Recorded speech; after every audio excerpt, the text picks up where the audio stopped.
Fala, meus experts! Como é que vocês estão? Olha só, no podcast de hoje é um tema muito interessante. É como a constelação familiar pode ajudar a resolver os conflitos nas empresas. E hoje, para falar desse assunto, eu estou aqui com dois especialistas da área, o Dr. Rafael e a Juliana. Eles são fundadores do Instituto IOD. Sejam bem-vindos! Obrigado, obrigado. Obrigada, que alegria estar aqui. Mas antes de nós entrar no tema, eu quero saber, vamos conhecer um pouquinho desses dois especialistas. Diz um pouquinho, doutor Rafael, como que você entrou nesse universo da constelação familiar?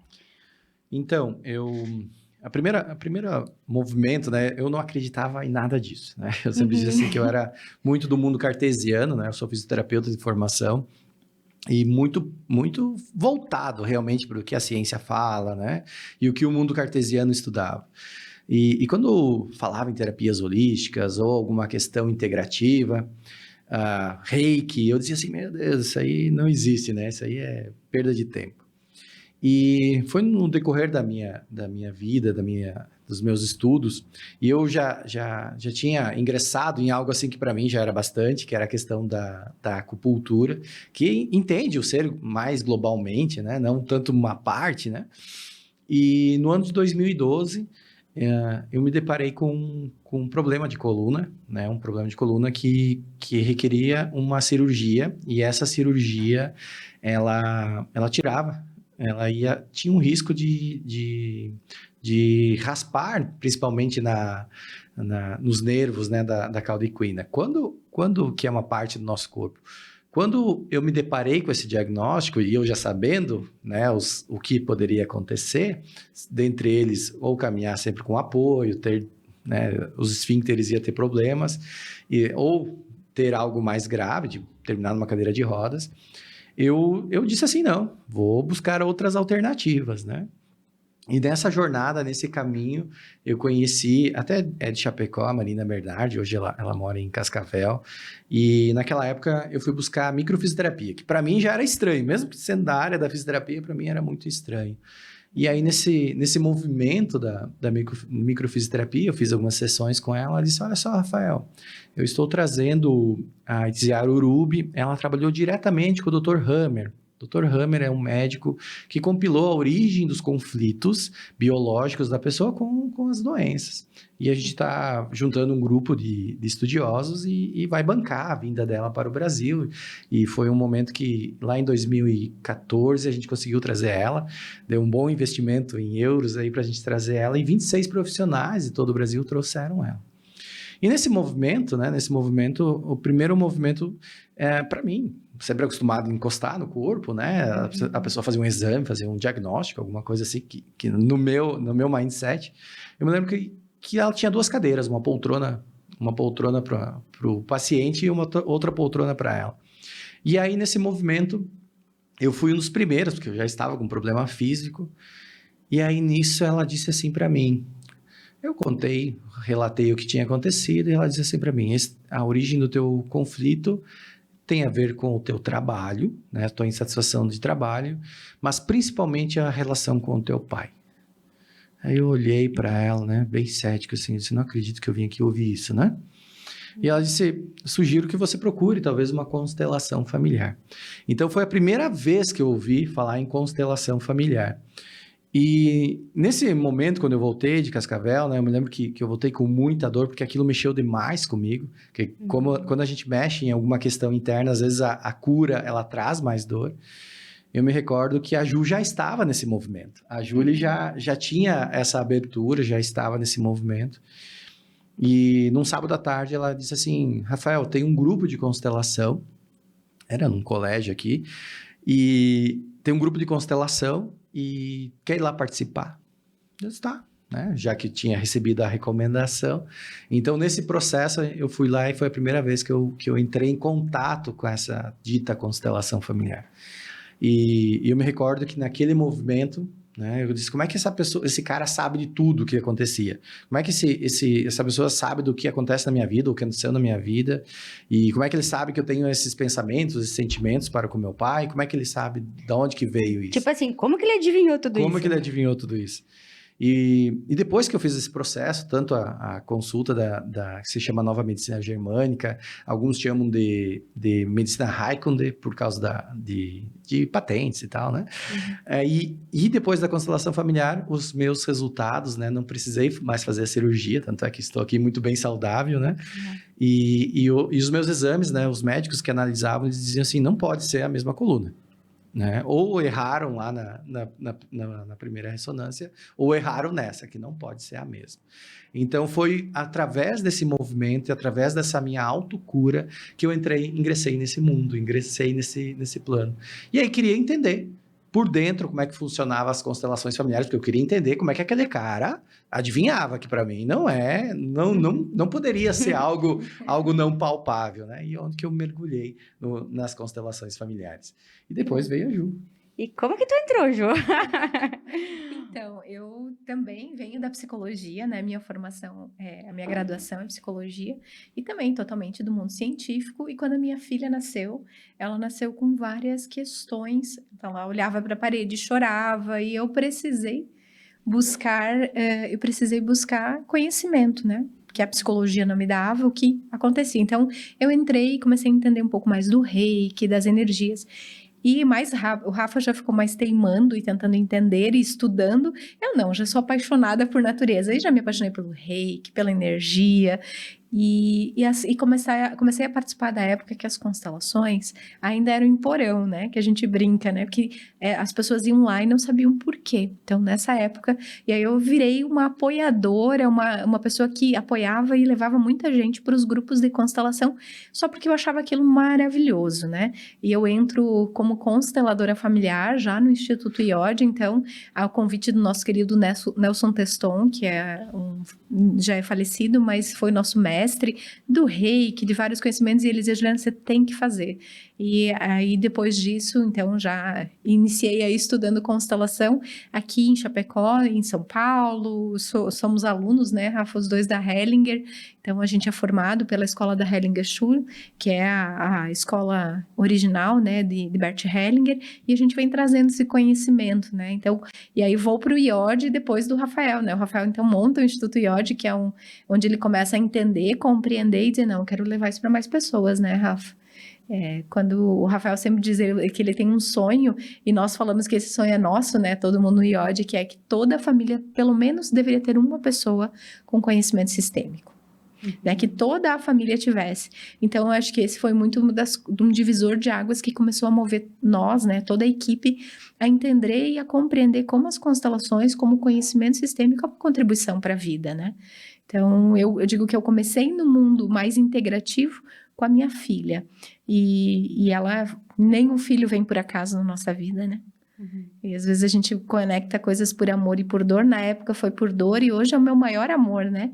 É a integratividade, a espiritualidade e as constelações familiares. Que legal. Assim, ó, muita gente tem dúvidas, né? O que é a constelação familiar? Então, a constelação familiar, ela é uma abordagem, uma técnica, no qual nós fazemos identificação, né, da origem oculta dos conflitos, né? E quando a gente fala essa palavra oculta, né, não tem a ver com o ocultismo ou esoterismo, né? Ele tem a ver do que está por trás de um conflito, o que está por trás de um acontecimento, ou o que está por trás de uma situação que a gente vivencia. Então, eu sempre digo assim, o pano de fundo, né, o que está circundando essa situação. Muitas vezes, né, ou na grande maioria das vezes, nós não temos noção do que está nos afetando. Então, por exemplo, quando eu contei a minha história, meu relato do meu problema de coluna, eu entendia, eu já tinha um histórico de que tinha sofrido um acidente de carro, tinha um histórico que foi criado no interior, então de carregar peso e tal, mas eu estava num momento da minha carreira, tinha estúdio de pilates, tinha um corpo bem trabalhado através da técnica do pilates e não fechava a conta, né? Não fechava a conta. E assim mesmo quando eu tratava pessoas, né? Tratava diretamente as questões físicas, hoje não mais, mas naquele momento eu tratava. Então, às vezes, uma menina de 19 anos estudando direito, numa vida muito confortável, não trabalhava no pesado, peso ideal, tinha 3 hérnias discais na cervical. E às vezes uma pessoa que trabalhava no pesado, trabalhava em situações muito, muito insalubres, não tinha nenhuma hérnia cervical, dizendo, não fecha, né? Não está fechando essa conta.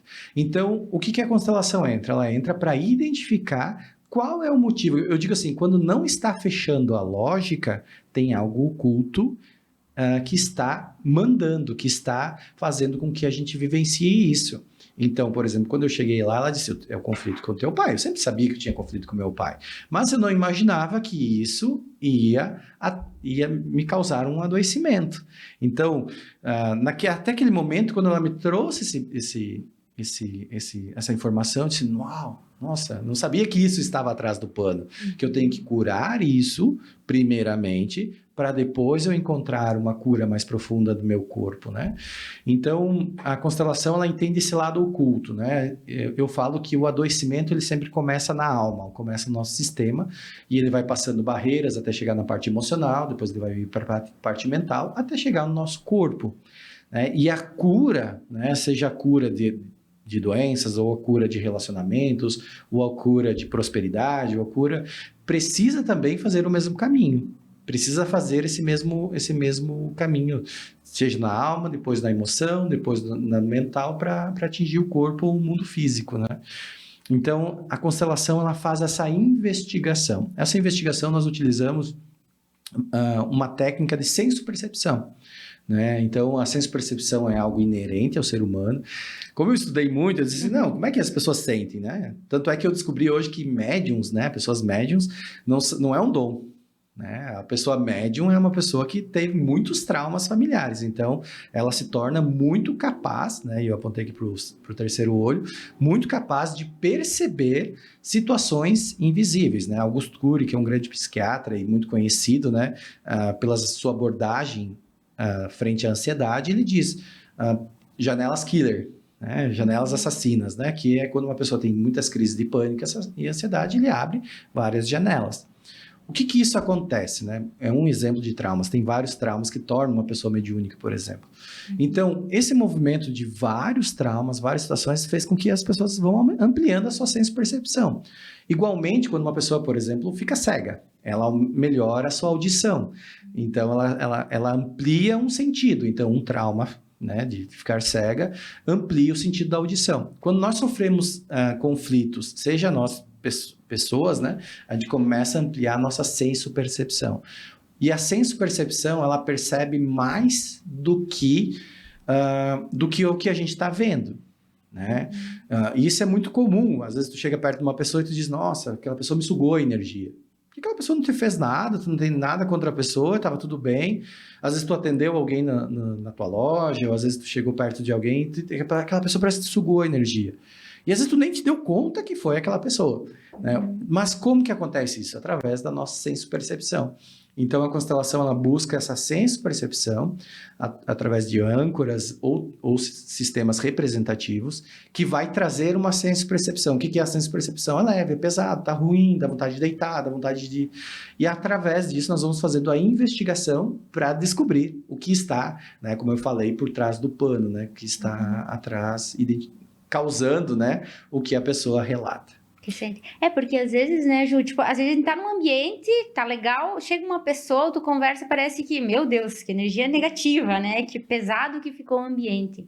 Então, realmente consegue identificar isso. Isso. Então, isso a gente sente naturalmente todos os dias. E quando a gente está num lugar seguro, organizado e preparado para uma dinâmica de constelação familiar, uma vivência de constelação familiar, a gente consegue identificar, como o Rafa trouxe, e também fazer intervenções sistêmicas. Então, através das intervenções sistêmicas, é se colocado uma nova informação no campo. Por isso que a constelação familiar, ela é tão séria. Então, é como se fosse uma cirurgia na alma, né? Então, a gente se percebe, observa, traz aquele oculto à tona e junto com isso faz um processo de intervenção sistêmica. Então, onde os consteladores aqui fazem algumas falas, algumas posturas que vão levar aquela informação para ter uma nova, para ressignificar, para ter uma nova consciência. Então, esse é um ponto que não consegue se explicar a não ser viver uma constelação, né? Então, o Rafael sempre faz uma analogia, né, mano? Nós somos irmãos. O Rafa sempre faz uma analogia de que é como querer explicar o cheiro do café. A gente não consegue explicar o cheiro do café, mas é bom demais, né? E a constelação, ela tem muito isso. A gente tem um desafio de explicar, porque ela não trabalha com a mente racional, mas ela trabalha com os sentimentos. Ela trabalha com o campo mórfico, né? Onde qualquer pessoa pode sentir especificamente esse exemplo. Olha, abracei alguém e fiquei pesado. Então, mas isso quando num lugar adequado, com pessoas adequadas, com pessoas que estudaram a constelação, é possível sim ter uma consciência e ressignificação desse conteúdo que vai gerar uma melhora significativa, com resultados que a gente muitas vezes não consegue dimensionar, né, Rafa? Quando começa e quando termina uma constelação, às vezes é no outro dia ou na mesma hora que o telefone toca, ou daqui a 2 anos, 3 anos, aquela constelação continua reverberando. Então, porque é um trabalho maior do que nós consteladores, né? É algo maior que a gente.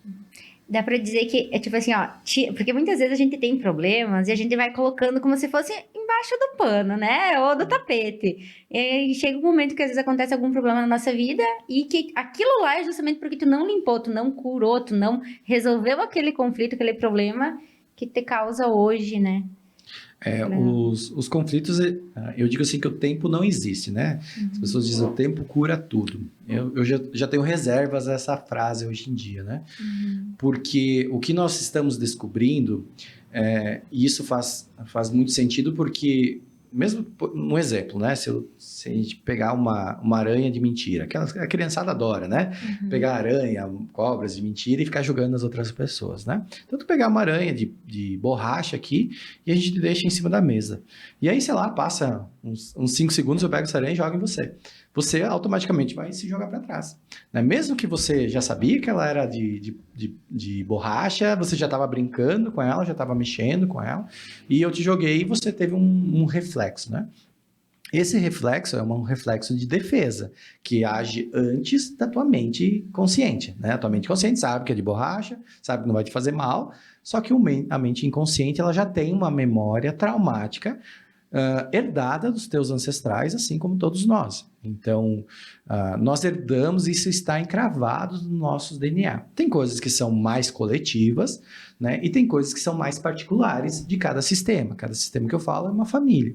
Então, tem situações distintas para pessoas, tem situações distintas para famílias. Então, uma família que a mãe tinha depressão a vida inteira é diferente de uma família, de uma pessoa que foi criada no qual a mãe era proativa e era feliz, né? É diferente você vivenciar, ter a tua vida no qual o seu avô faliu, né? E aí passou isso para o teu pai, a dor da falência, e hoje você vai empreender.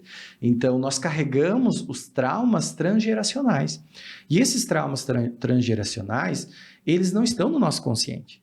Eles estão no nosso inconsciente. Então, muitas vezes, né? Eu digo muitas vezes porque algumas vezes as pessoas dizem, eu já sabia que ia aparecer isso, né? Outras vezes elas não tinham nem ideia, elas dizem, nossa, não tinha nem ideia que ia aparecer essa situação, né? Que isso poderia estar vinculado ao meu bisavô, que isso poderia estar vinculado ao meu avô, à minha avó, que isso poderia estar vinculado lá ao nascimento da minha mãe, que ficou lá internada 3 meses lá. Então, eu não sabia que isso estava ainda reverberando no meu sistema, que isso ainda estava influenciando. Por que reverbera, né? O que acontece isso? Por sobrevivência. Então, se tem um suicídio na família, por exemplo, é diferente de quem não tem suicidas. É bem diferente, né? Famílias que... um exemplo, o tio se matou porque faliu. Aí você é sobrinho, sobrinha, e está lá vivenciando, o teu negócio está indo mal. está indo mal, e aí você está criando ansiedade, síndrome do pânico, e já está passando pensamentos suicidas.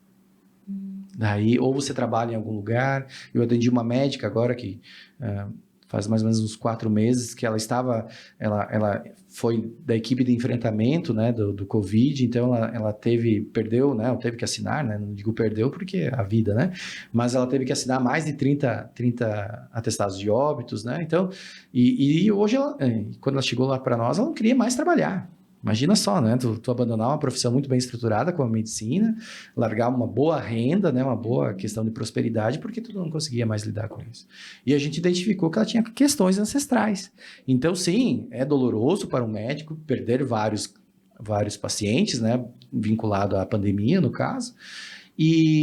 Só que o que estava acionando nela esse sofrimento era uma questão ancestral dela, muito densa, no qual a gente identificou e tratou. E essa identificação, ela é diferente, por exemplo, quando a gente faz uma psicoterapia, né? A gente indica muito psicoterapia, que a psicoterapia, ela é uma ressignificação, no qual nós começamos a conversar sobre alguma situação, né? E essa situação, ela vai maturando, né? Eu digo que a psicoterapia nos ajuda a amadurecer muito como seres humanos. Só que, no entanto, a constelação, ela vem como algo que vem identificar, como vem fazer esse diagnóstico, né? Então, eu digo que é bater o martelo, né? Porque quando a gente vai num processo, por exemplo, de psicoterapia, a gente conversa sobre o pai, sobre a mãe, sobre o trabalho, sobre o relacionamento, sobre a saúde, sobre a infância. Pode ser que a gente circunde sobre algum ponto que vai trazer respostas. No entanto, nós não conseguimos, faltava uma ferramenta, faltava algo, e a constelação veio atender isso, que dissesse, é isso, é a relação com o teu pai. Tipo, bem cirúrgico, bem preciso. Exato, trabalha isso aqui. Legal. Que a gente sempre vai achar alguma coisa, né? Se a gente pegar, sei lá, a água que tem nessa xícara aqui e levar no laboratório, tu vai achar alguma coisa, entende? Então, e a questão é entender qual é a origem. E somente a partir desta origem a gente consegue solucionar. Então, não fica tateando, não fica perdendo tempo, não fica demorando tanto, né, por uma questão que tem que ser trabalhada.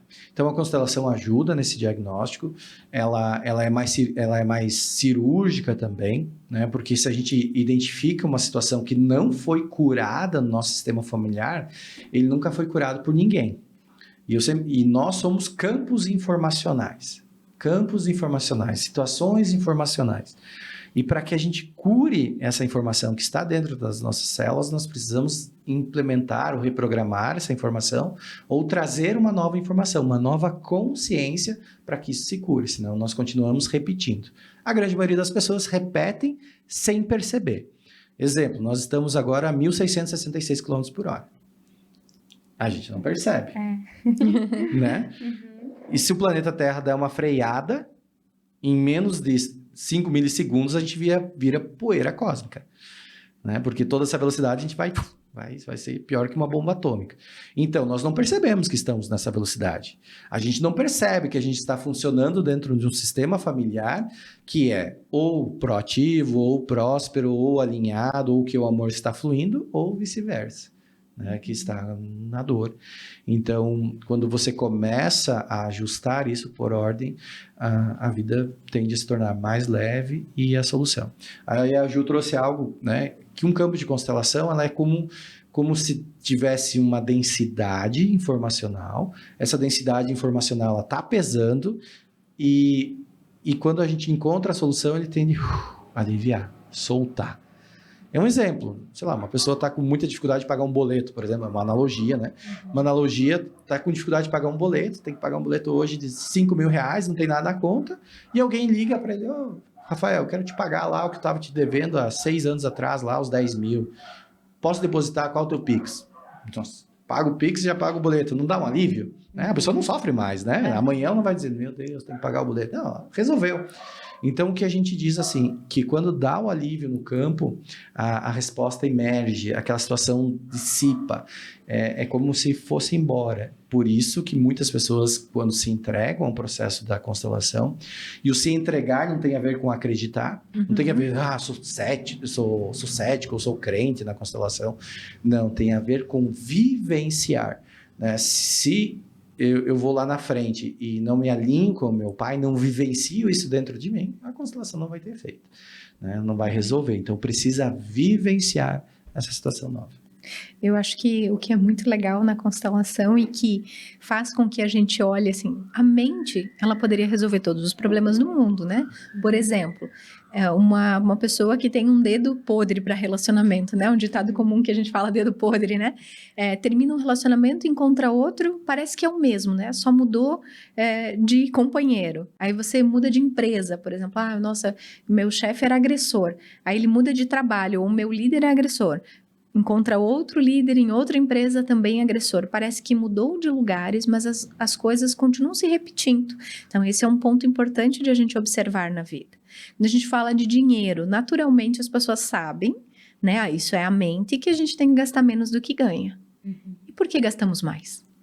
Porque tem algo que nos gera uma dependência emocional, seja uma questão ancestral. Então, tem uma informação aí que precisa ser compreendida.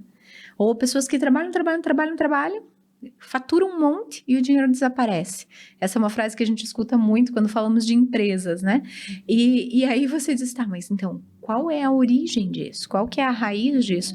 Quando que a gente não consegue mais dar conta das questões da mente, porque a mente já tem esse nome, porque ela mente para nós, né? O que que é a mente? São o nosso consciente tentando justificar.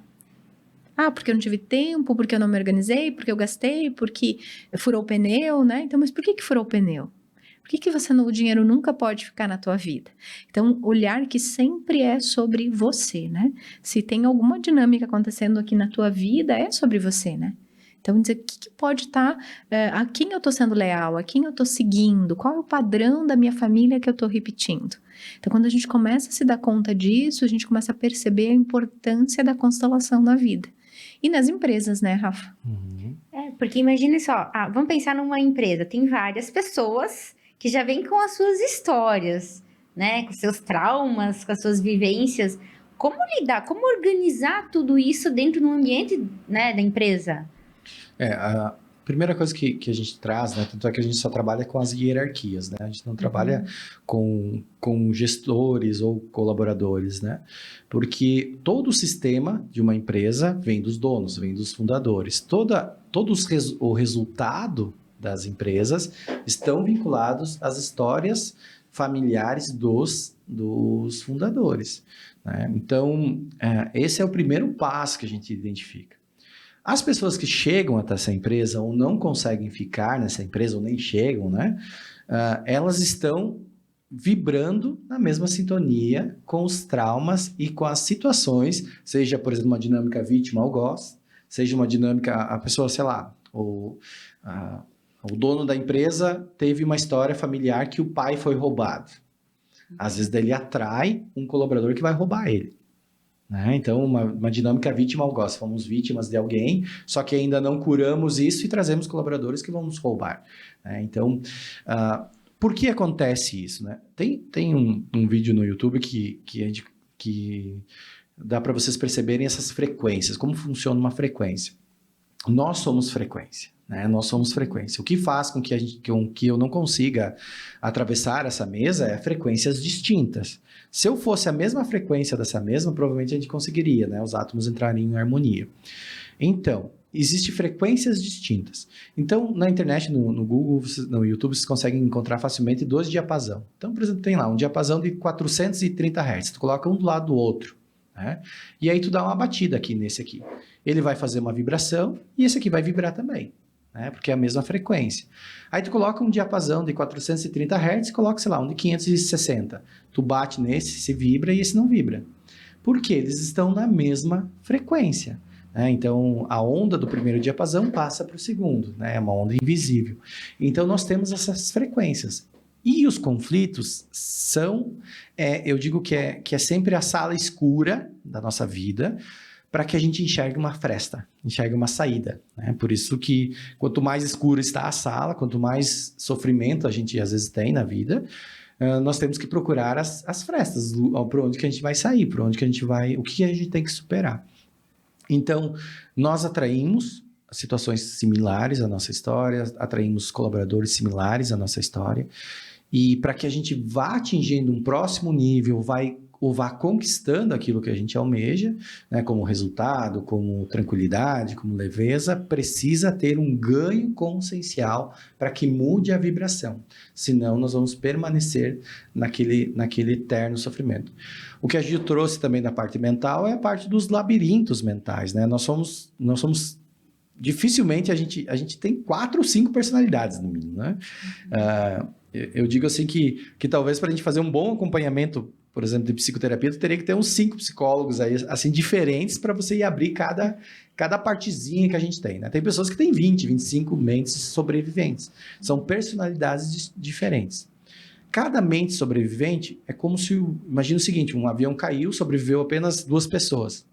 E elas estão perdidas na selva amazônica, por exemplo. Elas não têm ideia. Norte e sul, né? Talvez só pelo sol, mas não sabem onde que vão sair. Elas não sabem onde tem a saída. Só que elas conseguem construir um perímetro de segurança. Ali tem água, ali tem uma caverna, ali tem uma bananeira, sei lá o quê. E elas não vão muito longe daquilo. Porque elas têm medo de perder aquele território que está gerando a sobrevivência.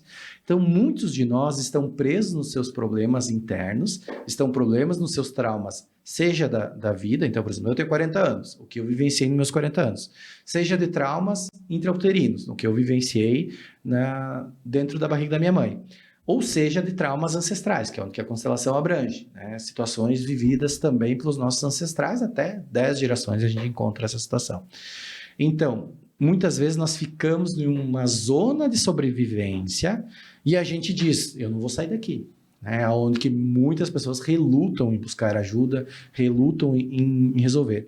E aí a mente sobrevivente, ela começa a achar a resposta. Ela quer achar a resposta, ou uma resposta que solucione, ou uma resposta que gere uma narrativa que acalme a si mesmo. Né? Tipo desculpas. É uma desculpa, né? Uma questão que vai manter a pessoa presa naquele movimento. Então, muitas pessoas dizem, eu não tenho dinheiro, nunca tenho dinheiro, porque é o mercado, porque é o governo, porque o Lula ganhou, porque o Bolsonaro perdeu, ou vice-versa, ou porque é a causa da China, por causa da dólar, ou porque trabalhar com rolamento é ruim, porque trabalhar com supermercado é ruim, porque trabalhar com clínica odontológica é péssimo, porque vocês não sabem como é que é trabalhar no ramo de construção, porque você não sabe como é que é ter um instituto de cursos, né? Então a gente escuta de tudo, né? Tudo, né? Então... A gente atende empresas de diversos ramos, né? E é muito interessante porque isso nós ouvimos em todas elas. Você não sabe como é difícil no meu ramo. Não, é que no outro lá é fácil. Então a mecânica acha que ele é o ramo mais difícil. A construção civil, nossa, ele é o pior.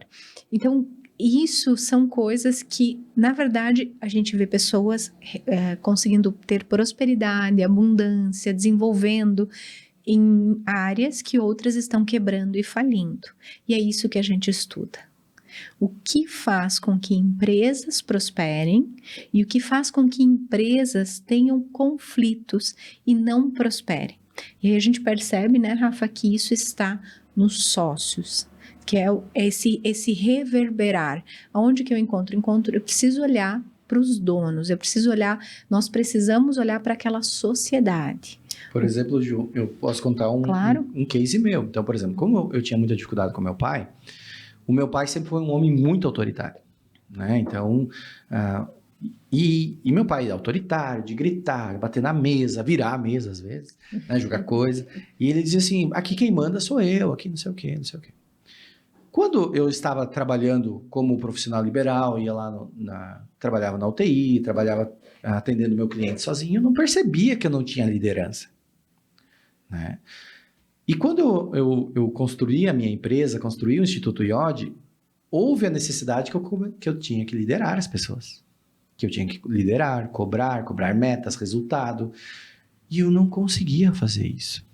Eu não conseguia dizer para a pessoa, olha só, Ana, tu fez aí o que tinha para fazer, o que tu fez ontem, o que tu fez hoje, né? E aquele relatório tal, como é que tá os dados financeiros, lançou tudo, cobrou tudo. Eu não conseguia fazer isso, né? E em um determinado momento eu até terceirizava isso. A Ju já tem um perfil mais proativo, mais forte nesse quesito. E eu não conseguia. E aí teve um momento que eu tive que olhar novamente para o pai, para a hierarquia. Então, muitas vezes a gente diz assim, eu não consigo exercer a minha hierarquia, eu não consigo cobrar resultados da minha equipe. O que está acontecendo?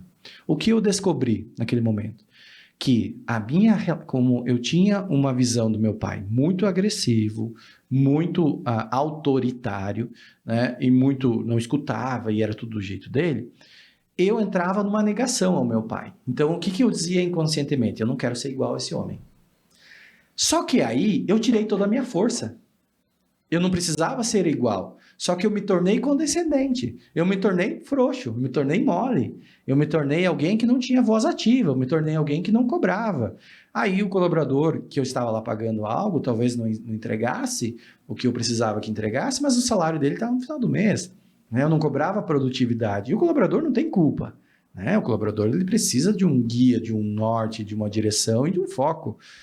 Então, eu tive que revisitar, agora, recentemente. A constelação é algo muito vivo, nós temos que revisitar muitas vezes. Então, tive que revisitar essa minha postura, né? Porque ainda tinha questões com meu pai. Muitas pessoas dizem, eu já constelei a relação com a minha mãe.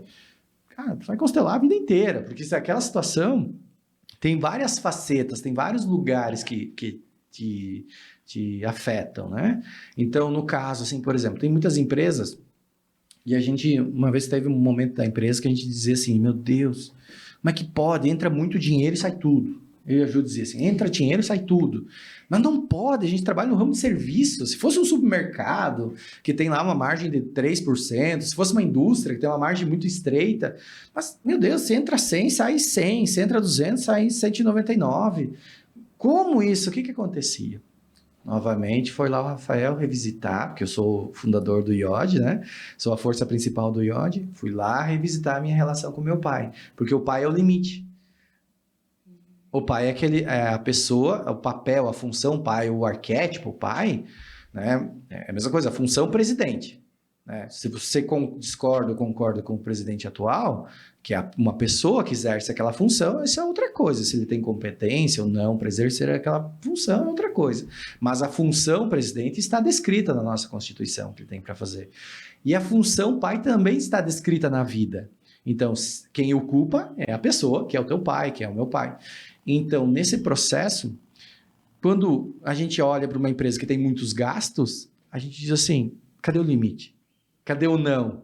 Cadê o... Será que precisa? Será que é agora? Ou talvez a condescendência de dizer assim, não, vamos trazer o melhor computador, vamos trazer a melhor mesa. Não, se precisa, vamos fazer. Se precisa... Então, muitas pessoas têm conflitos de base, né? Muitos empresários têm conflitos de base que vai reverberando no seu negócio. E aí, se ele é autônomo, beleza, vai reverberar só nele. Mas se tem 10, 20, 50, 100 colaboradores ou pessoas dependentes, ou no caso aqui eu e a Juliana somos sócios, né? Somos irmãos, temos o mesmo destino, né? O mesmo pai, mesma mãe. Mas se eu sou um sócio de um terceiro, né? Vamos supor, eu sou teu sócio. Você tem outro destino, outro sistema familiar, a gente é sócio, aí tu diz, pô, o Rafael não cobra. O Rafael não deixa passar qualquer coisa. Vai gerar um atrito na sociedade. Então, uma sociedade começa a gerar atrito, sócios que começam a ter visões distintas, não vai levar uma empresa para o próximo nível, não vai levar uma empresa para sei lá, o que ele almeja de objetivos, né?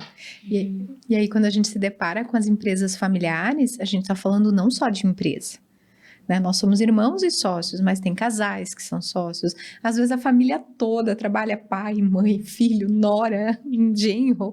Então, como garantir que isso flua com leveza? Porque nós temos dois momentos nas empresas. Nós temos um momento que está dando tudo errado, rotatividade, as pessoas não ficam, falta de dinheiro, o caixa está estourado. Nesse momento, com certeza, o conhecimento sistêmico pode apoiar. E tem aquele momento assim, tem dinheiro, está todo mundo com dinheiro, mas ninguém mais se olha, ninguém mais se fala, ninguém mais consegue conviver.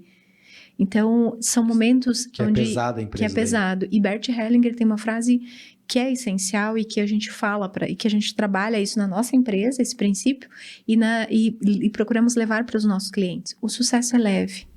Então, se está pesado, se a gente está fazendo força, é porque nós estamos fazendo algo contra a maré, né? Porque se tu tá seguindo a maré, se tu tá seguindo a onda, né? Como no mar, tu pega uma onda, tu vai para frente, né? Se você vai contra a onda, você precisa fazer força, né?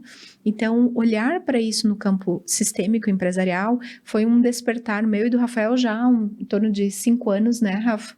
E aí a gente entendeu que as empresas, elas precisavam além de um constelador.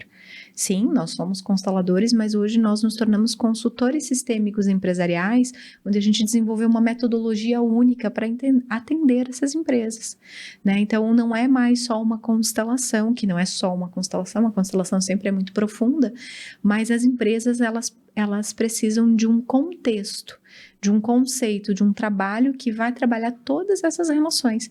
Porque quando nós falamos sobre empresa, nós estamos falando sobre muitas vidas. E cada empresa que fecha, cada empresa que um dono entra em desistência, a sociedade toda perde. Né? Então, é essa grandiosidade que temos nas empresas. Né? E as leis, elas vão estar agindo. Acredite ou não, queira ou não, goste ou não, como a lei da gravidade que o Rafa trouxe. A Terra está girando e a gente acredite ou não, nós estamos rodando com ela. E assim são as leis da vida. Elas vão agir com a gente, acreditando ou não, né? Eu até me chamou a atenção porque você falou assim, a questão quando o sócio, digamos, a empresa tem a energia como se fosse dos sócios, fundadores, né? Exato. Mas quando entra outros sócios no... Começa a somar energia. É uma reação química, né? A gente diz, ou uma reação energética nesse caso, né? E quando eu falo energia, a gente precisa entender que toda energia, ela é antecedida por uma informação. Então, exemplo, hoje estamos em 2023, né? Então, há 7 anos atrás, em 28, 29 de novembro, teve o fatídico acidente da Chapecoense, né? Então, 5 da manhã, 3 da manhã, né? A hora que começou a sair as notícias, a energia de Chapecó era um peso gigantesco, né? Nossa, era um luto, um sofrimento, e foi se espalhando para o país inteiro. Essa energia era muito densa, né? Todo mundo sentia o sofrimento. O que antecedeu isso? Uma informação. Caiu o avião da Chapecoense. Né? Então, toda a energia, ela é antecedida por uma informação. Tá? Então, quando a gente olha a energia, por isso que a constelação identifica a energia, e a gente vai buscar, através dos nossos estudos, qual que é a informação que tem aí atrás. Então, toda vez que chega uma nova pessoa, chega uma nova informação.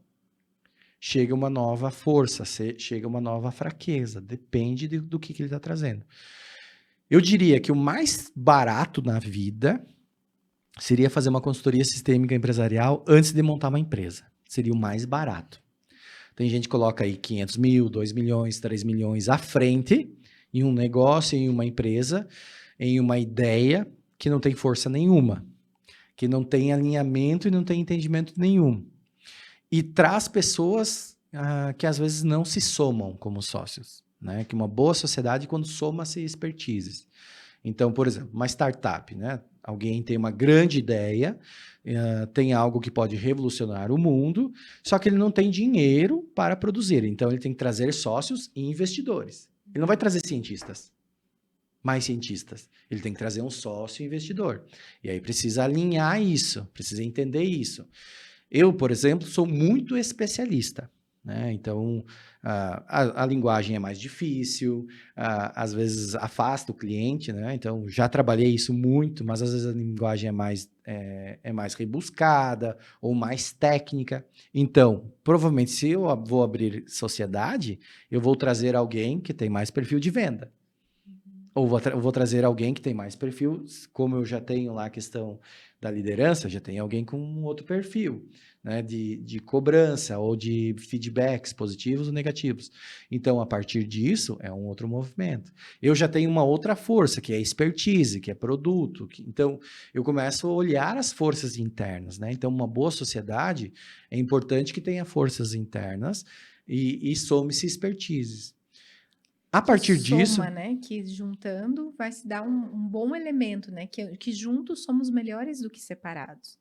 E existem muitas sociedades, né, Rafa, que os objetivos não são somar, são salvar, são, né, proteger. E aí, nesse momento, começa a ficar muito pesado. Né? Começa a ficar pesado. E objetivos distintos, né? Formas distintas. Me recordo que a gente atendeu uma empresa de 3 sócios, né? E teve um momento que um dos sócios, muito reticente, né? Muito reticente, e teve um momento que a Júlia disse, tá, e a sucessão? Eu não acho que meus filhos têm que trabalhar na empresa, porque a empresa é minha, o sonho é meu e tal. E eles estavam num processo de transição. Ele estava saindo, faltava 2 meses para ele sair da empresa, já estava tudo definido, só que ele ia continuar recebendo emolumentos da empresa, recebendo dinheiro.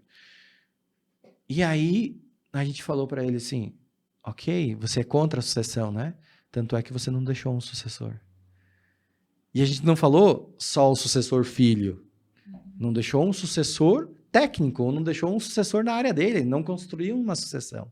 Então, a sua empresa, você não pode sair agora. Senão, a tua empresa pode vir a quebrar, ou pode vir a sofrer dificuldades. Então, nós também entendemos as posturas das pessoas, a parte interna das pessoas. Quando a gente vai pesquisar a origem dele, ele foi criado sem pai. Foi criado pela avó, foi criado pelas tias. Então, ele não sentiu uma sucessão na vida dele. Ele se sentiu sempre sozinho. Ele achou que cada um se vira, né? E que cada um faz a história. Só que a empresa não se vira sozinha. Ela não faz a história sozinha. Ela precisa de pessoas que dão um norte, dão uma direção. Então, nós estudamos sempre isso. Desde das questões que estão travando as pessoas, que eu digo assim, que é a força pessoal. O que atrapalha a nossa força pessoal? Eu estou aqui, por exemplo, nesse exato momento, não está me tirando minha força pessoal, porque está tudo certo. Mas, por exemplo, eu estou fazendo mudança.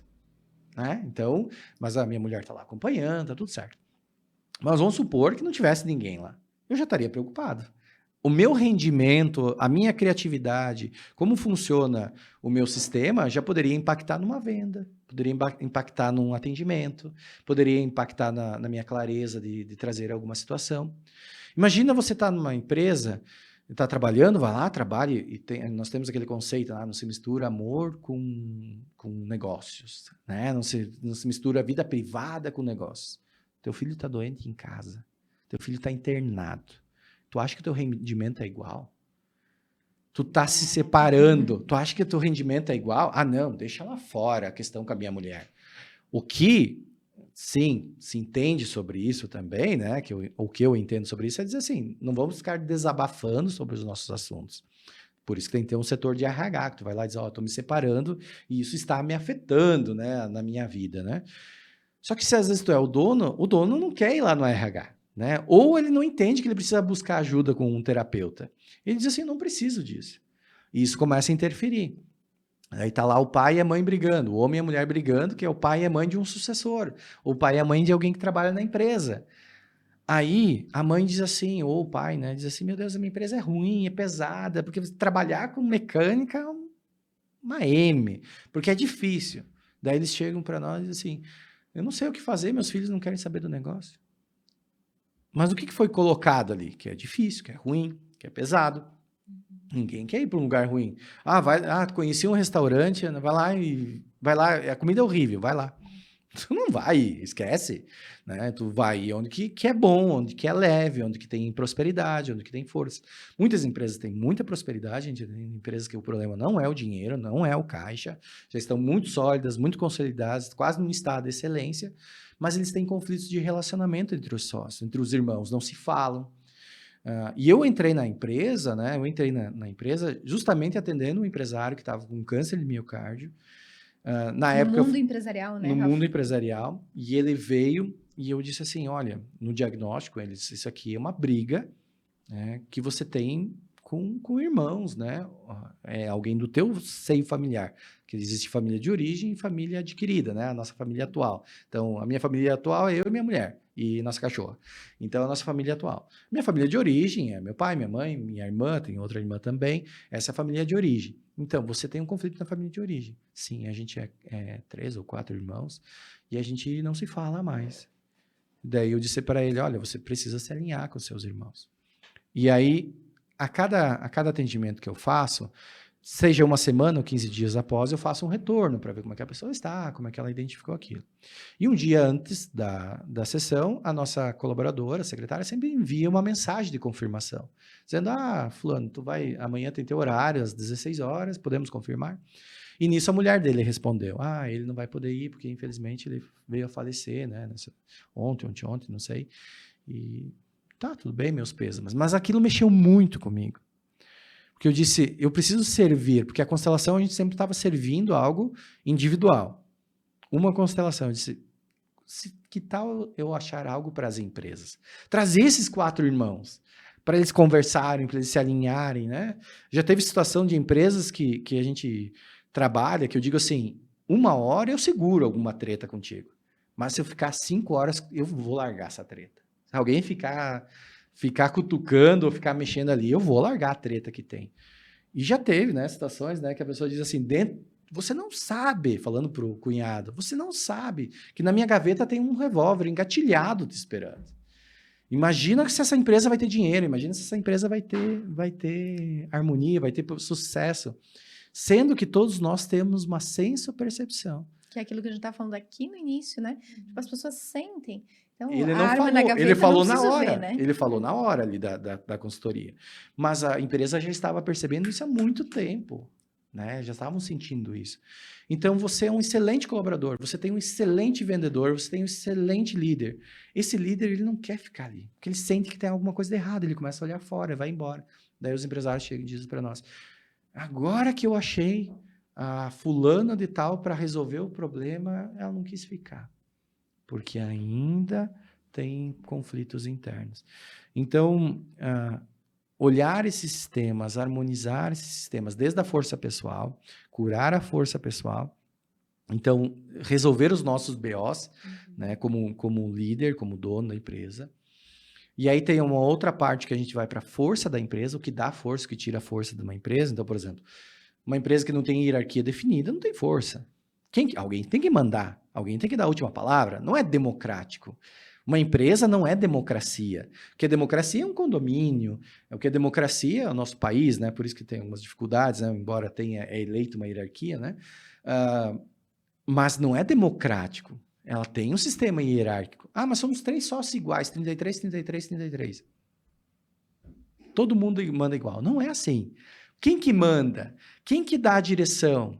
Esse que dá a direção não é autoritário. É óbvio que ele colhe, né, as informações, ele compila, ele olha o futuro da empresa e ele dá a direção. Vamos por aqui, vamos fazer isso, não vamos fazer isso, vamos comprar uma sede, vamos ampliar esse setor, vamos contratar tal pessoa. Ele precisa ter alguém que dê a força e o comando. Então, essa força e esse comando precisa haver. Embora tenha 4, 5, 10 sócios. Precisa haver. Primeira coisa, a gente ajuda a identificar isso. Grande maioria das empresas não tem noção disso. Ah, é homem e mulher. Na vida, em casa, homem e mulher é igual, né? É a mesma hierarquia. Na tua casa é a mesma hierarquia. Você e tua esposa, você e teu marido é igual. Então, ninguém chegou antes, porque disseram sim juntos. Deram um beijo juntos, disseram sim juntos. Ah, eu era apaixonado 5 anos antes. Não interessa. Disso sim junto, né? Então, não tem hierarquia. Mas na empresa é igual? Será que é igual? Será que é ela que manda mais? Será que é ele? Aí já tem que ter uma vigilância, já tem que estar atento, já tem que saber como lidar com isso. Porque tem uma alteração.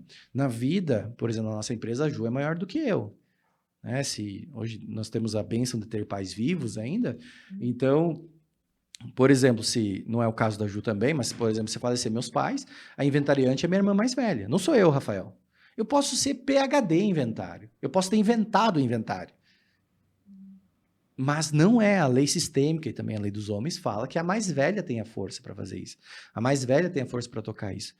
Então, eu e a Ju, ela é mais velha do que eu na vida. Quando ela tá lá na casa dos nossos pais, a Juliana diz assim, ou ela treta lá com a minha mãe, ou ela reclama de alguma coisa, eu fico quieto. Né? A vida sempre tem precedência. Se estiver matando alguém, daí tu tem que interferir, né? Mas estão lá tretando, mãe, não quero fazer isso, não sei o quê. Acontece, a gente é ser humano, a gente é normal, né? Aí, eu não me meto, porque ela é maior que eu.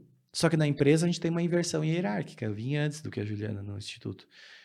E aí, nós temos que ser vigilantes. Se a gente não tem conhecimento disso, nós ia tretar. Já teria desfeito a sociedade. Já teria acabado. Seria, porque a gente é os dois perfil forte, né? Eu muito teimoso também.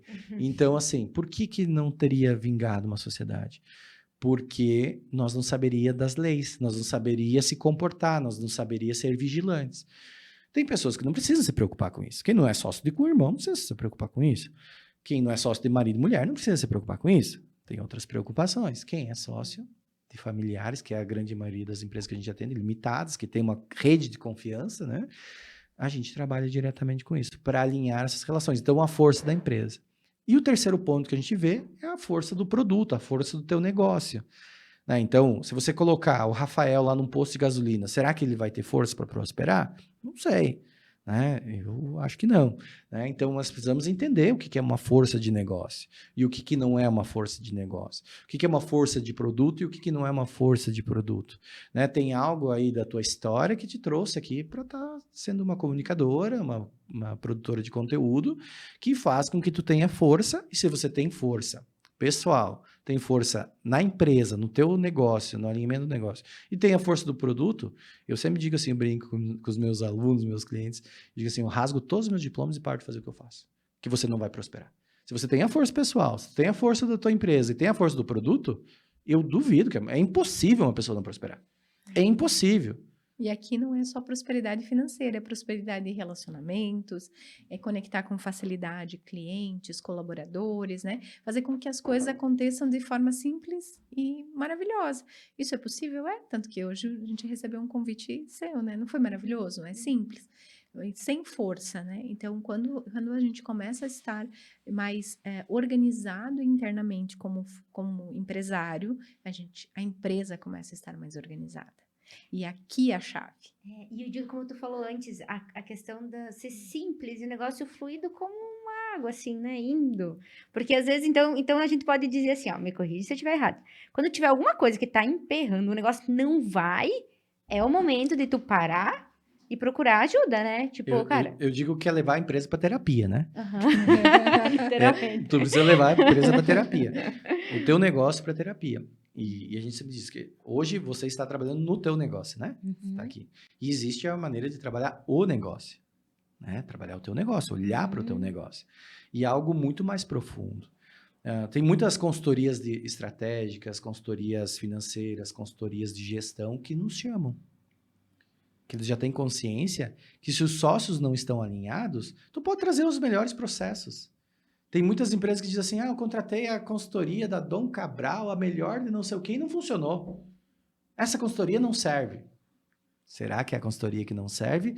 Ou será que os sócios estão tão desalinhados que você pode pôr ouro, um processo de ouro na frente, que mesmo assim os sócios nem estão olhando para esse processo de ouro, né? Ou essa consultoria incrível, que muitas empresas são incríveis, com resultados brilhantes, que simplesmente os sócios não estão se entendendo, ou têm objetivos distintos, ou pessoas que estão pensando de outra maneira, ou estão em fases diferentes da vida e está tudo bem, ou estão enlutadas. A gente atende empresas que faleceu um dos proprietários, ou faleceu pessoas na empresa, né? Uma instituição que sofre muito com o luto, hoje é nosso time de futebol. Tu coloca aí na conta 70 e poucas pessoas num acidente.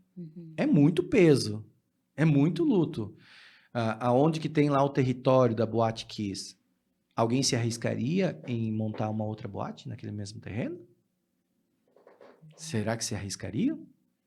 Entende? Por quê? Será que a gente se arrisca, por exemplo, vou comprar uma casa que alguém se matou? Existem informações que geram energia. E essa energia, no caso de luto, falecimento, mortes, né, dentro da empresa, falência. Tipo assim, as muito... empresas que, tipo, falem e vão num processo de reestruturação. Como é que é? As empresas... E aqui eu estou dizendo que a falência, às vezes, muitas falências que estão linkadas a lutos internos. Porque as pessoas não têm energia. Elas estão presas. Então, por mais que às vezes tenha um baita produto, a empresa está alinhada, mas ela tem um luto interno. Ou a empresa tem uma energia muito densa, que é onde que a gente diz, fui trabalhar naquela empresa e quer chegar em casa, quer deitar e dormir, porque é pesado. Até gostam das pessoas, não brigam, não tem problema de relacionamento, mas é pesado, é difícil. Então, as pessoas não querem, não têm inovação, não têm criatividade. Todo negócio é inovação. Então, a gente faz podcast hoje, né? Nessa estrutura. Daqui 5 anos, será que será assim? Não sei. Daqui 20 anos, talvez, com certeza não. Então, quem quiser estar à frente precisa estar olhando para as inovações. Mas se você está num sentimento de luto interno, né? Se uma pessoa está num sentimento de sofrimento interno, um luto interno, ele não está olhando para a vida. Ele está olhando para trás, está olhando para o passado, está olhando para o luto, está olhando para o sofrimento. E aí precisa curar isso também. E aí pode levar à falência, né? Tem vários setores. Qualquer uma das situações que eu te falei, tanto da força pessoal, quanto da força da empresa, né? O desalinhamento entre os sócios, como da força do produto, pode te levar à falência. né? Então, um exemplo de força do produto. Um pai é grande empresário e monta uma loja incrível da marca top, super conhecida para a filha. Sei lá, Arezzo. E deixa lá 500 mil no caixa, deixa a equipe treinada, deixa tudo montado no melhor ponto da cidade e a filha quebra. Por quê? Mas era só tocar, era só ir para frente. Um negócio pronto. Por quê? Porque ela não tinha uma força pessoal para tocar o negócio.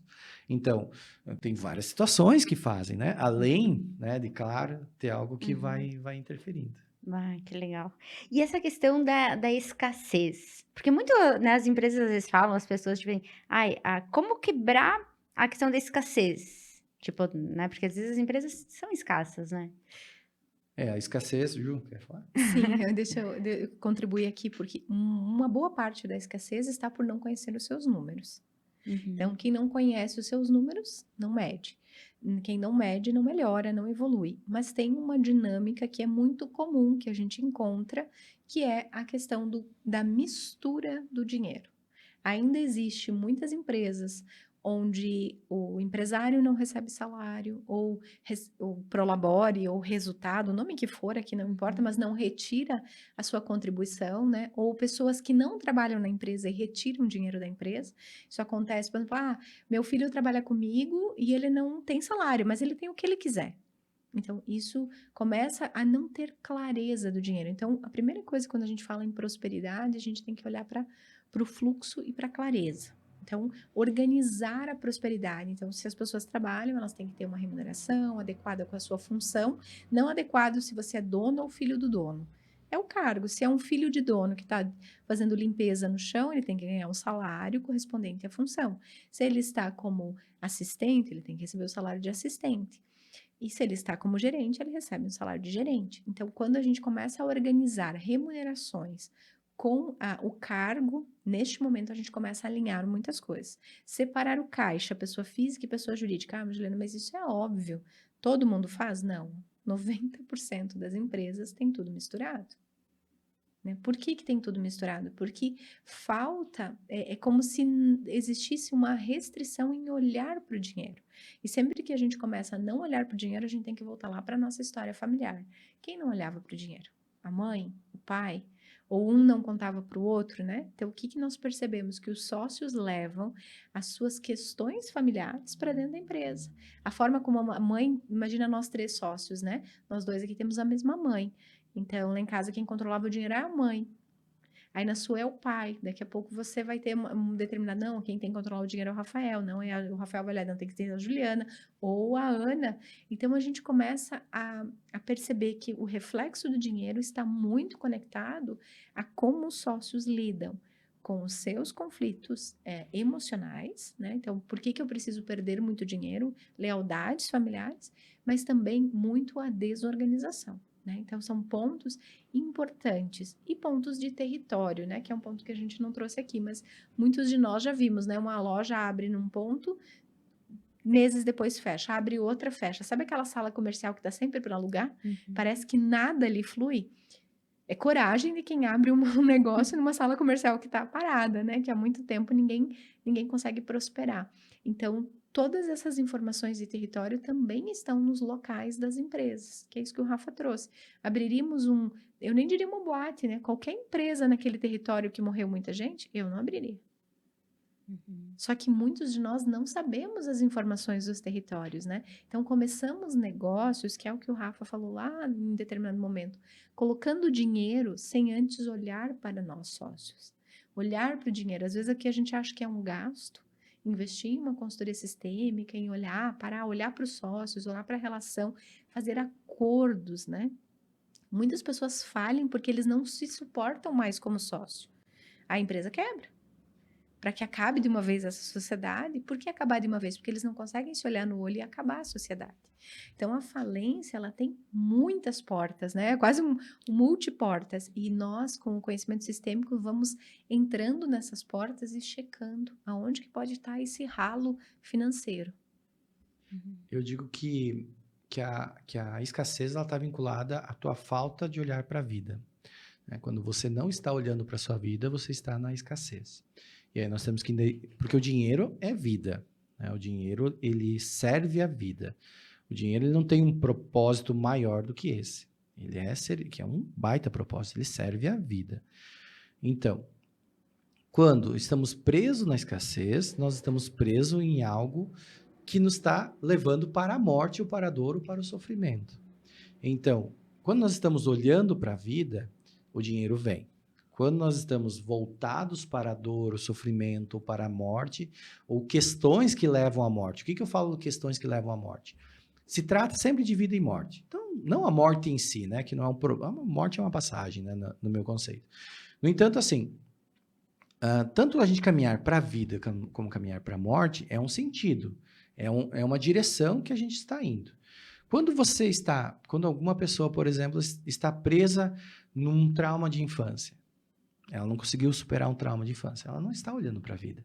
Ela está ali presa, ela não está conseguindo prosperar. Quando uma pessoa teve um falecimento de alguém que foi muito denso, muito difícil, ele está olhando lá para a dor. A Ju falou em lealdade familiar. Quando o pai tem uma dor muito forte, o filho está lá olhando para ver o que o pai está olhando, né? Inconscientemente, ele está preso em situações que não está indo para a vida. Então, o que acontece? Precisa tratar o que faz com que essa pessoa esteja olhando para trás, que eu chamo de morte, e olhar para frente, que eu chamo de vida. Quando nós estamos olhando para a vida, nós estamos no estado criativo e de construção. E aí o dinheiro vai fluir, o dinheiro vai entrar. Quando paramos, estabilizamos, vamos para a morte. Exemplo, a gente já atendeu empresas que o casal estava lá, estava indo muito bem, prosperando. Aí chegou um determinado momento e começou a dar problema. E aí a gente abre uma constelação, aparece um aborto. Tiveram um aborto e depois daquilo se fecharam para a vida. Pararam de olhar para a vida, entristeceram, superaram aquilo, o tempo amenizou, né, a dor do luto, mas parou de olhar para a vida. Quando a gente para de olhar para a vida, complica. Numa questão de território, né, quando você vai num território que tu não se sente bem, você quer sair, quer ir embora. Tipo, eu me sinto muito bem aqui onde eu estou agora, nesse lugar que vocês montaram. Senão a gente já quer ir embora, se livrar de uma vez. Então, o teu cliente vai querer... Então, existem informações do território, existem informações da pessoa, existem informações de nós mesmos, que não estamos inovando e não estamos olhando para a vida.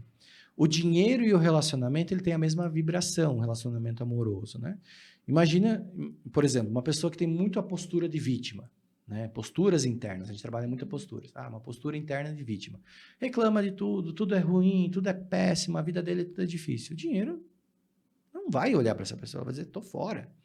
Imagina uma pessoa que, sei lá, vai em um bar da cidade, daí ele vê uma menina lá no balcão, daí ele diz, oi, tudo bem, gostei de você. Ela diz, nossa, eu também gostei de você. Daí ele diz, que bom, porque na minha vida é tudo ruim, porque agora quase que eu não consegui chegar. Daí ele começa a reclamar, a menina diz assim... Ela começa a se afastar dele, né? Ela diz assim, não vou querer essa draga, Vai vazar. Vou vazar daqui, tô fora. Então, o dinheiro é assim. Então, pessoas que têm posturas proativas, pessoas que têm postura para a vida, vão ter dinheiro, vão ter movimento. Aí a gente vai dizer, mas acontece crises, Rafael. Tá, a maior crise que já aconteceu, né, foi agora a transição do mundo das máquinas fotográficas, né? A Kodak não conseguiu se inovar, né? Quebrou. A gente olhou outra crise de matéria-prima. A Eternit, que usava amianto para fazer caixas d'água, para fazer telhados. E só usava amianto. Do dia para a noite, decreto proibindo o uso de amianto por causa das suas configurações que geravam câncer nas pessoas. Cortaram a matéria-prima dos caras do dia para a noite. E quem trabalha com bolsa de valores pode ir lá investir na Eternit. É uma empresa que é uma empresa fundamental, né, fundamentalista, uma empresa que dá muitos dividendos, muita receita para o investidor. Por que isso acontece? Se mesmo com a maior crise deles não quebraram, porque eles tinham força de olhar para a vida, eles inovaram, eles não pararam de trabalhar com amianto, mas eles inventaram outra coisa. Eles tinham, tá ok, beleza. Eles não ficaram na vítima, eles não ficaram no sofrimento, né? Eu não sei se aconteceu isso com a Kodak, né? Mas eles olharam para a vida e foram para frente, né? E executaram algo. Uma empresa, gente, só por questão de curiosidade, que sofreu muito com a morte, é a equipe de Fórmula 1 Williams, né? A equipe de Fórmula 1 Williams é a equipe de Fórmula 1 que o Ayrton Senna corria no fatídico acidente dele lá em 94. Então, ela era a melhor equipe, né? Era a equipe a ser batida por anos consecutivos, e depois daquele acidente, hoje, ela é uma empresa que quase abriu concordata várias vezes e é uma das equipes que ficam lá nas últimas posições. Para a gente perceber como uma morte influencia na energia da equipe. Nosso time de futebol aqui não faliu, porque é uma associação que muitas pessoas colocam dinheiro e tem uma paixão envolvida, porque se fosse uma empresa privada, teria quebrado. Né? Então, a gente vê também como os acontecimentos das empresas envolvem muito isso. Tem empresas que conseguem sair do incêndio, tem empresas que não conseguem. Tem empresas que não conseguem sair de uma crise governamental, tem empresas que conseguem. Tem empresas que conseguem sair de situações difíceis, tem empresas que não conseguem. E isso é todos nós, na nossa postura interna, no nosso movimento interno. No geral, a minha mensagem, né, quase final, é para dizer assim, sempre as dificuldades, elas são um motivo para a gente comemorar. Porque a partir daqui, ela está te convidando para acessar um próximo nível, para acessar um novo movimento. Então, se você está com dificuldade de prosperar, invista em buscar a solução disso. Aprenda a maturar e a prosperar. Porque não adianta você desistir dessa empresa. Tu vai tentar abrir outro negócio, vai ter dificuldade aqui também. Ah, não vou arrumar um emprego. Vai ter dificuldade de prosperar aqui também. Não adianta procurar conforto. Precisa aprender, precisa quebrar essa barreira. Então, a escassez está vinculada a olhar para a vida. E quando olhamos para a vida, temos objetivos de viver. Daí o dinheiro vem. Flui. Exato. Que aula. Ju, sabe aquele conselho final para nossa audiência? O que você diria diante de toda essa aula, né? Que ser empresário é uma dádiva. Que o mundo precisa de empresários com coragem. Mas com coragem, principalmente, de olhar para si. Porque quanto mais o empresário estiver curado, mais a sua empresa é próspera, mais os relacionamentos são saudáveis, mais colaboradores leais, né? Então, ser empresário é um ato de coragem. Porque nós temos como empresários que nos renovar todos os dias. Então, o empresário tem que cuidar do empresário. Às vezes eu vejo um empresário, e nós recebemos muitos convites para palestrar para os colaboradores, para o RH, e a gente diz, não, a gente só toca em uma empresa depois de tocar no empresário. E que se o empresário quer realmente fazer a diferença, é que ele tem que cuidar dele, né? Tem que cuidar de si. Porque ele cuidando dele mesmo, a empresa vai com certeza deslanchar. Acho que é isso. Perfeito. Gente, toda a nossa audiência que está assistindo esse podcast, compartilhe nos grupos das empresas, né? Por favor. Porque eu digo assim, isso também é uma forma de ajudar, né, Rafa? Eu digo assim, a compartilhar conhecimento, né? Posso fazer um convite? Pode. Uhum. Então, dia 19 e 20, nós vamos ter uma imersão, 2 dias, para empresários, no qual a gente vai trabalhar a recuperar, né? Ajudar os empresários a recuperar, primeiramente, a sua força pessoal, segundo ponto, a sua força da empresa, e a gente vai apoiar a recuperar a força do produto, né? Ou do ponto, do lugar que ele se encontra, né? Produto e o ponto comercial. Então, nós vamos ajudar a olhar para esses 3 pontos aí, e para que as pessoas, os empresários, empreendedores aí tenham mais força e mais prosperidade. Sempre brinco, né? Que quem ganha dinheiro não enche o saco, né? Então acho que quanto mais pessoas prósperas estiverem perto de nós, mais trocas, né, positivas a gente vai ter. Então fica o convite para quem quiser saber mais da imersão, pode nos procurar aí nas nossas mídias sociais, tanto do Instituto IOD, quanto do Rafael do Nascimento.oficial e Juliano do Nascimento.oficial. Perfeito, gente. Gratidão. Muito obrigada, né, por ter Nossa, aceitado o que convite. agradece. E vamos marcar o próximo. Vamos. Ficou com gostinho de quero mais. Tá bom. Que bom, que bom. Então tá, gente. Um beijo no coração. Até mais. Tchau, Valeu. gente.